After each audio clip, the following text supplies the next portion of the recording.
এই জন্য আসুন সাহচর্য এবং সঙ্গ গ্রহণ করার ক্ষেত্রে খুব বিচক্ষণতার পরিচয় দিই। নবী করিম সাল্লাল্লাহু আলাইহি সাল্লামের এই সমস্ত হাদিসকে সামনে রেখে আসুন আমরা বন্ধু নির্বাচনে প্রথমত লক্ষ্য রাখি যে লোকটার ভিতরে ঈমান আছে কিনা,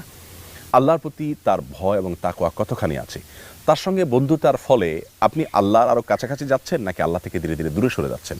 সে আপনাকে কোনো খারাপ কর্মের দিকে আহ্বান করছে কিনা, কোনো ভালো কর্ম করতে তাকে আপনাকে বাধা দিচ্ছে কিনা, কোনোভাবে আপনার মধ্যে সেরকম কোনো প্রভাব বিস্তার করছে কিনা, সে কাদের সাথে চলাফেরা করছে, সে অ্যাজ এ মানুষ কতটা ভালো মানুষ, এই বিষয়গুলোকে মাথায় রেখে যদি আপনি বন্ধু নির্বাচন করেন ইনশাআল্লাহ বিইذনিল্লাহ আপনার সে বন্ধু সে সঙ্গী আপনার দুনিয়া এবং আখিরাতকে আলোকিত করবে। আর মনে রাখবেন যাকেই বন্ধু বানাবেন তাকে বন্ধু তার চরম শেখরে নিয়ে